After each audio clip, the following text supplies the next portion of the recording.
Últimamente están circulando muchos contenidos virales que aseguran haber encontrado secretos del cristianismo escondidos durante siglos, evangelios enterrados en el desierto, enseñanzas que supuestamente Jesús reveló solo a María Magdalena y que la Iglesia habría intentado ocultar. Son historias atractivas, cargadas de misterio, pero también llenas de medias verdades. Frente a todo esto, vale la pena detenernos un momento y preguntarnos con serenidad: ¿qué dicen realmente los documentos históricos? ¿Qué admite la fe católica? ¿Y qué cosas son simplemente interpretaciones que pueden confundir? Hoy no vamos a negar la historia, ni hacer de cuenta que esos textos no existen. Al contrario, vamos a mirar de frente todo lo que se dice sobre estos 7 secretos. Vamos a contar las historias de hallazgos en el desierto, de manuscritos antiguos, de evangelios apócrifos. Pero lo vamos a hacer desde la fe católica, en comunión con la Iglesia, sin caer en teorías raras, ni en espiritualidades que se alejan de Jesús y de su evangelio. Y lo más importante, al final vas a ver que no necesitas secretos ocultos para vivir una fe profunda, porque el verdadero tesoro ya está a la vista. Solo hay que tomarlo en serio. Empecemos por lo que sí es seguro. ¿Quién fue realmente María Magdalena según la Biblia, la que vos y yo escuchamos en la misa?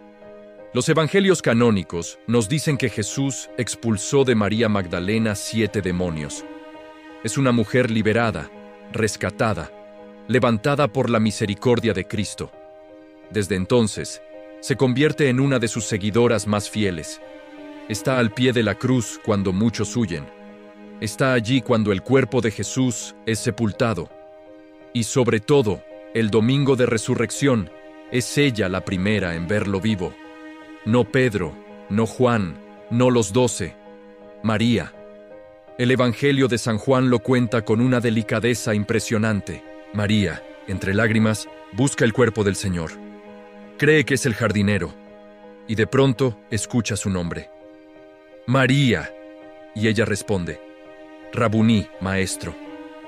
Jesús le confía un mensaje inmenso: ve y dile a mis hermanos. Por eso la tradición la llama apóstol de los apóstoles. No porque sea apóstol en el mismo sentido sacramental que los 12, sino porque fue la enviada a anunciarles que Él había resucitado. Esa es la María Magdalena de la fe católica. Testigo privilegiada de la Pascua, discípula amada, modelo de conversión y de amor fiel. ¿Dónde entra entonces todo esto de los 7 secretos, de los textos enterrados, de evangelios prohibidos? En 1945, cerca de Nag Hammadi, en Egipto, unos campesinos encontraron una vasija de barro con varios códices antiguos. Dentro, había una colección de escritos de grupos gnósticos de los primeros siglos: Evangelio de Tomás, de Felipe, de María y otros muchos. No son inventos de Internet, existen de verdad. Los estudian universidades y especialistas. Pero ojo, son textos escritos mucho después de los evangelios por comunidades que mezclaban elementos cristianos con filosofías esotéricas, ideas raras sobre el alma, el cuerpo. El mundo material muy lejos de lo que la Iglesia recibió de los apóstoles. La Iglesia no ocultó estos textos porque sí, como si tuviera miedo a la verdad. Los reconoció como lo que son: escritos tardíos, con doctrinas que no coinciden con la fe apostólica. Por eso no forman parte de la Biblia. El canon del Nuevo Testamento no es el resultado de una conspiración, sino de un discernimiento guiado por el Espíritu Santo a lo largo de siglos, donde se reconocieron los textos realmente apostólicos, los que se leían en la liturgia desde muy temprano, los que enseñaban la misma fe en todas partes. Sin embargo, muchos videos de hoy toman fragmentos de estos escritos gnósticos y los presentan como la verdadera versión censurada del cristianismo. Y ahí aparecen los famosos 7 secretos de María Magdalena. Vamos a verlos, pero uno por uno, a la luz de la fe católica. El primer supuesto secreto dice algo así: Jesús resucitado se apareció primero a María y le reveló cosas que no dijo a los 12. Esto se mezcla con lo que cuenta el Evangelio de María y otros textos de Nag Hammadi, donde ella recibe visiones privadas sobre el alma y sobre el más allá, mientras Pedro y los demás no entienden o se ponen celosos. ¿Hay algo de verdad ahí? Sí y no. Es cierto que Jesús se aparece primero a María Magdalena. Eso está en la Biblia, lo creemos, lo celebramos en la liturgia. También es cierto que Dios puede dar experiencias espirituales profundas a una persona concreta, visiones, consuelos, palabras interiores. La historia de la Iglesia está llena de santos y santas a quienes el Señor les habló de manera especial. Santa Faustina, Santa Teresa de Jesús, San Pío de Pietrelcina. Y muchas veces, sí, el resto no entendía, dudaba o se escandalizaba. Pero lo que esos videos no te explican es la diferencia esencial. Una cosa es una experiencia mística privada que siempre debe ser discernida por la Iglesia, y otra cosa es la revelación pública, la que terminó con la muerte del último apóstol. Ninguna visión posterior, ni siquiera las de María Magdalena, si las hubiera tenido, puede cambiar el contenido de la fe transmitida en la Escritura y en la tradición. No hay nuevo evangelio secreto, no hay doctrina paralela escondida solo para unos pocos. La Iglesia ama y venera a María Magdalena. Recientemente incluso se elevó su memoria litúrgica al rango de fiesta, subrayando su importancia.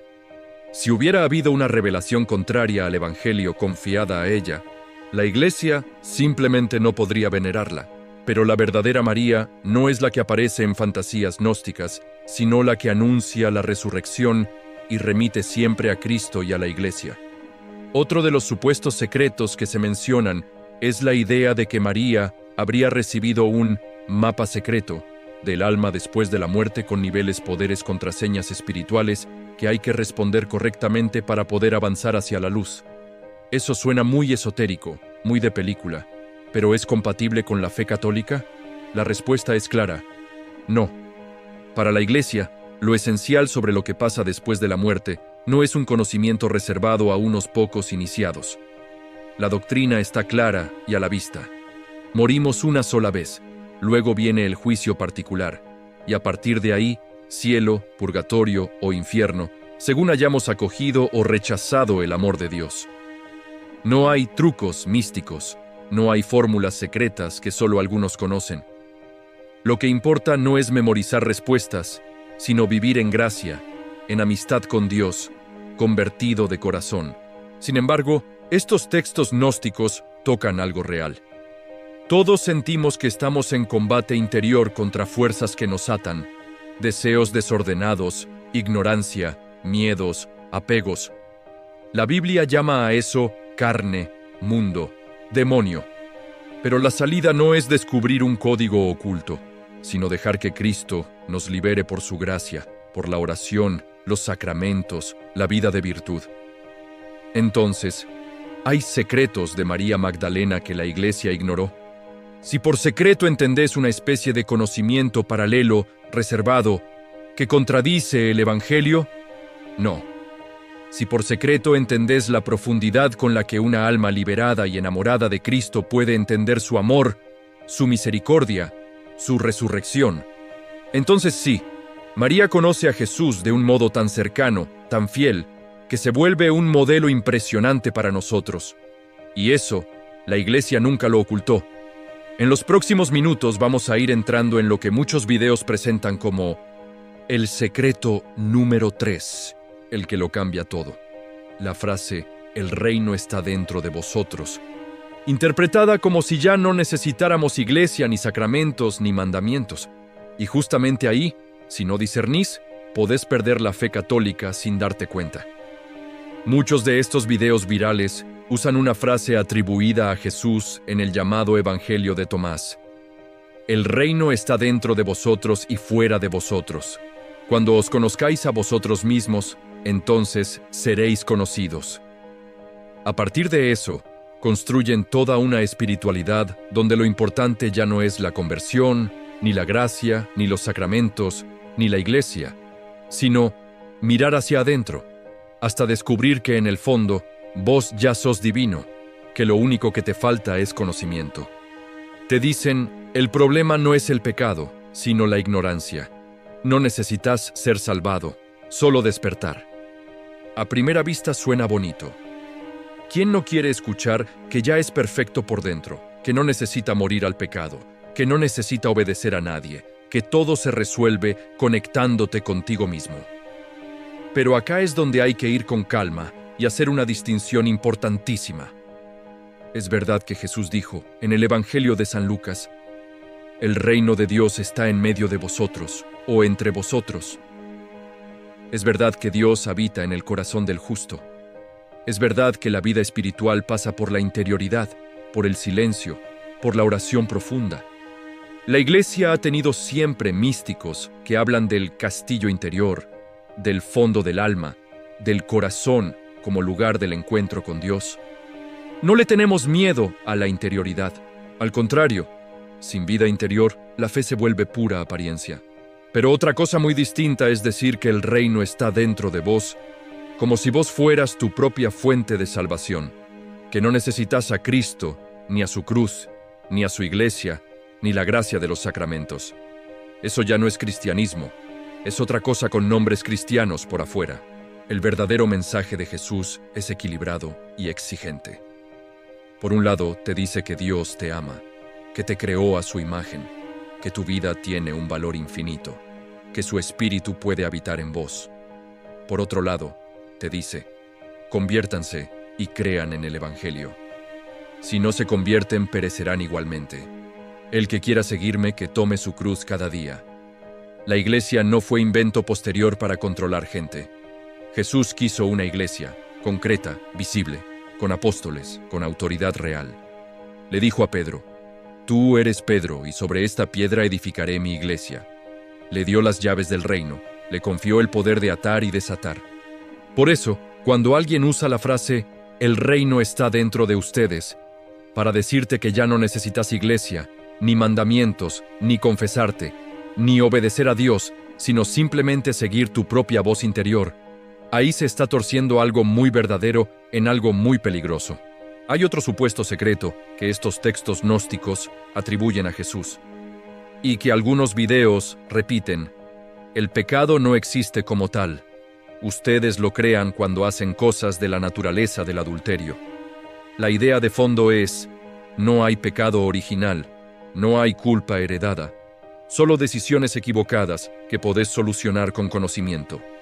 Y otra vez, a primera vista parece liberador.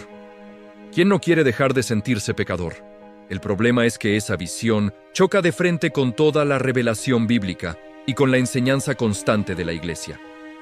San Pablo es clarísimo: todos pecaron y están privados de la gloria de Dios. El Salmo dice: «En pecado me concibió mi madre». La Iglesia enseña el pecado original no como una mancha mágica, sino como una herida profunda en nuestra naturaleza. Nacemos inclinados al egoísmo, al orgullo, a la sensualidad, a la fuga de Dios. No somos malos por naturaleza, pero estamos heridos. Y necesitamos un Salvador real, no solo un maestro de sabiduría. Si el problema fuera solo ignorancia, bastaría con que Jesús nos diera un curso intensivo de conocimiento espiritual. Pero Él no vino solo a enseñar, vino a morir por nosotros. Vino a cargar nuestros pecados, a derramar su sangre, a abrirnos el cielo. Decir que el pecado no existe no solo trivializa el mal que vemos todos los días, sino que vacía la cruz de sentido. Sin embargo, también aquí hay algo que se puede rescatar. Estos textos insisten en que vivimos dormidos, distraídos, sin saber quiénes somos de verdad. Y eso, en parte, es cierto. Muchos bautizados viven como si no conocieran su dignidad de hijos de Dios, como si no supieran el poder de la gracia, como si la fe fuera solo un rito social más. La respuesta católica no es negar esa ignorancia espiritual, sino afrontarla. Necesitamos formación, catequesis seria, estudio de la palabra, oración profunda. Necesitamos despertar, sí, pero despertar a la verdad del Evangelio, no a una supuesta chispa divina autónoma que reemplaza a Dios. Otro de los supuestos secretos habla de un conocimiento directo de lo divino, a través de algo que los textos llaman nous, una especie de mente espiritual superior. Jesús, dicen, le habría explicado a María que las visiones no se ven con el alma ni con el espíritu, sino con el nous. Y a partir de ahí, muchos sacan la idea de que la verdadera espiritualidad consiste en experiencias interiores privadas donde ya no necesitas nada ni nadie más. La fe católica no niega que Dios pueda conceder experiencias de contemplación profunda. Al contrario, la tradición mística es riquísima. Oración de quietud, unión transformante, luces interiores impresionantes. Pero siempre, la Iglesia enseña que esas experiencias deben ser discernidas. No se buscan por curiosidad, no son necesarias para salvarse, y sobre todo, nunca se ponen por encima de la palabra de Dios y de los sacramentos. No te salva una experiencia rara, te salva la gracia que Dios te comunica en la fe vivida, en la confesión, en la Eucaristía, en la caridad concreta. Y si alguna experiencia interior te lleva a despreciar la Iglesia, a creerte superior a los demás, a sentir que ya estás más allá de los mandamientos, podés estar seguro de que eso no viene del Espíritu Santo, por muy luminoso que parezca. Finalmente, hay un bloque entero de estos videos que gira alrededor del conflicto entre Pedro y María. Según los textos gnósticos, Pedro se enfurece porque Jesús habría revelado a María cosas que no les dijo a ellos, y habría habido una especie de rivalidad de autoridad. ¿A quién hay que escuchar? ¿Al apóstol oficial o a la discípula amada? A partir de ahí se construye una narrativa donde la Iglesia de Pedro es una institución de poder que habría borrado la tradición auténtica de María. La realidad histórica es bastante más compleja y menos conspirativa. En los evangelios canónicos ya vemos tensiones, dificultades, celos, incomprensiones. Los apóstoles eran humanos. María Magdalena también. En la Iglesia primitiva hubo debates duros sobre la circuncisión, sobre los gentiles, sobre la ley de Moisés. Pero lo que la Iglesia reconoce como inspirado no es un cristianismo alternativo que niega el pecado, el sacrificio de la cruz, la necesidad de la gracia, sino la fe de los apóstoles, tal como fue transmitida, celebrada y vivida en comunión. ¿Hubo grupos que presentaban a María como figura central de otra espiritualidad diferente a la de la gran Iglesia? Sí. Eso es precisamente lo que reflejan muchos textos gnósticos. ¿Significa eso que esa era la verdadera tradición y que todo lo demás es mentira? No.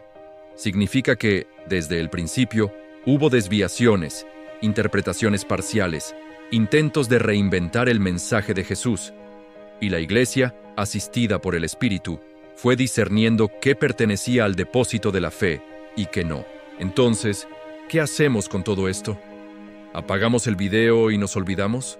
No.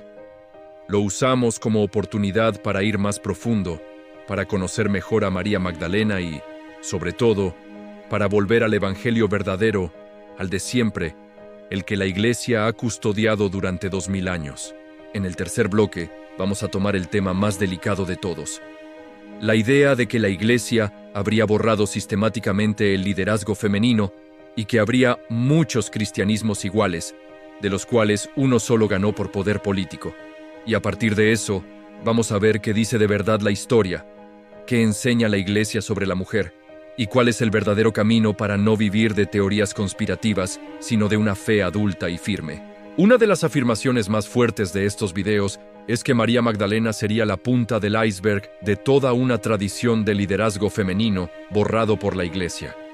Se cita a Prisca, a Febe, a Junia. Se habla de comunidades antiguas donde las mujeres predicaban, enseñaban, guiaban. Luego se dice: después la Iglesia machista las silenció, eliminó sacramentos, destruyó textos y se quedó solo con una versión masculina del cristianismo. Como siempre, hay algo de cierto y algo de profundamente manipulado. Es verdad que en el Nuevo Testamento encontramos mujeres con un papel impresionante. Priscila aparece enseñando la fe junto con su esposo Aquila. Febe es llamada diáconos, servidora de la Iglesia, y prostatis, es decir, alguien que sostiene y ayuda. Hay una mención famosa a Junia, insigne entre los apóstoles, que muchos estudiosos reconocen hoy como una mujer. La Iglesia primitiva no era un club de varones. Había mujeres profetisas, evangelizadoras, mártires, diaconisas en un sentido antiguo, que no es exactamente el del sacramento del orden, pero muestra responsabilidad real. La cuestión es, ¿qué hizo la Iglesia con todo eso? ¿Lo borró o lo integró en una visión más grande, donde hombre y mujer tienen la misma dignidad, pero no idénticas funciones? La fe católica enseña que el hombre y la mujer son iguales en dignidad, imagen de Dios, llamados a la santidad. María, la Madre de Jesús, es la criatura más grande que existe. Tenés santas como Catalina de Siena, Teresa de Ávila, Teresa de Lisieux, declaradas doctoras de la Iglesia, maestras para todos. Tenés a María Magdalena venerada como apóstol de los apóstoles. La Iglesia jamás negó la grandeza espiritual de la mujer. Lo que sí defendió siempre es que el sacerdocio ministerial, el sacramento del orden, fue confiado por Cristo a varones, no por machismo cultural, sino por fidelidad a su gesto y a la tradición apostólica. Eso no significa que el hombre valga más.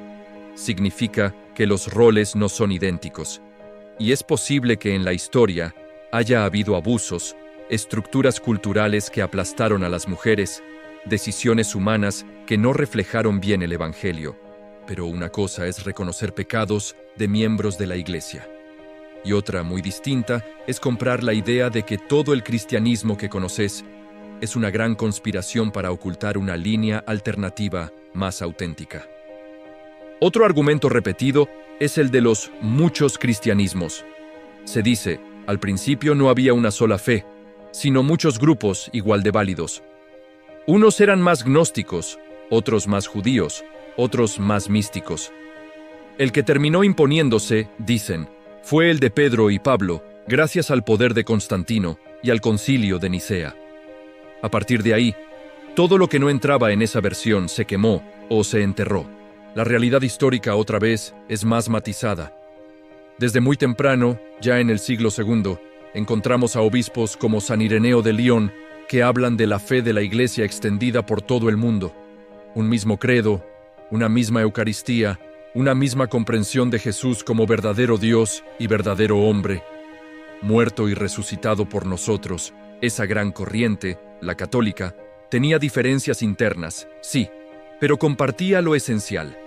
Alrededor de esa corriente surgían grupos que negaban la humanidad de Cristo, o su divinidad, o el valor del cuerpo, o la bondad de la creación. A esos grupos, la Iglesia los llamó herejías, no por odio, sino porque se desviaban del centro. El concilio de Nicea y los otros concilios no inventaron la fe. La definieron con más precisión frente a los errores.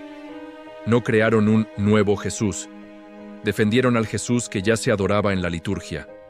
Hijo único de Dios, consustancial al Padre.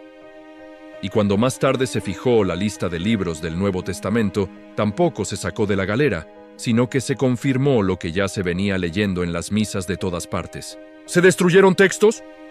Sí, se mandó a destruir escritos considerados peligrosos para la fe.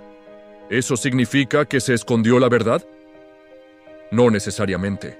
Cuando una comunidad de fe decide que ciertos textos confunden, oscurecen o contradicen el Evangelio, tiene no solo el derecho, sino el deber de proteger a los fieles. De hecho, si esos textos gnósticos hubieran sido realmente la verdad original, jamás habrían desaparecido. Las comunidades que los usaban se habrían impuesto por la fuerza de la verdad misma. En cambio, lo que se mantuvo vivo, a pesar de persecuciones y cambios de imperios, fue el Evangelio de siempre.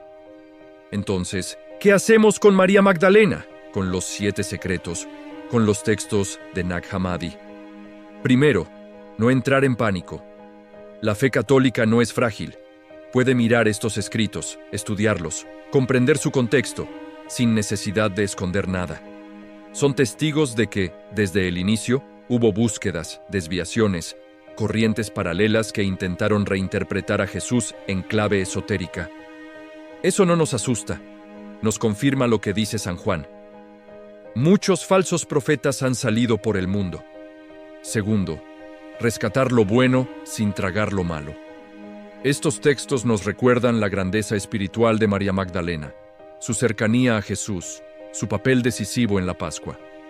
Nos hacen tomar conciencia de que la mujer tiene un lugar central en el plan de Dios, y que la Iglesia debe valorar mucho más su voz.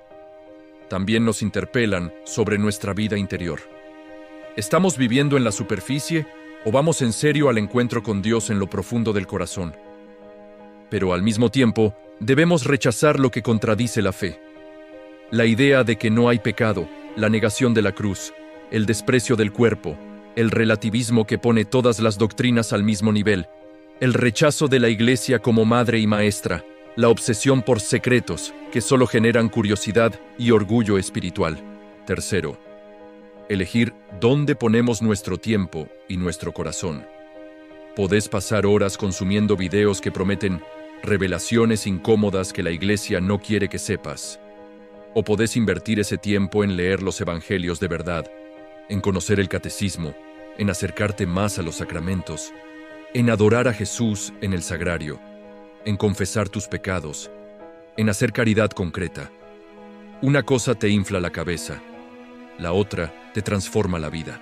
Tal vez el verdadero secreto número 3 que lo cambia todo no es uno de Nag Hammadi, sino algo mucho más simple y exigente: que Jesús realmente está vivo, que realmente te ama, que realmente te espera en la Eucaristía, que realmente quiere sanar tu historia a través de la confesión, que realmente quiere hacer de vos un santo, una santa, aunque nadie te conozca y nunca salgas en un video viral.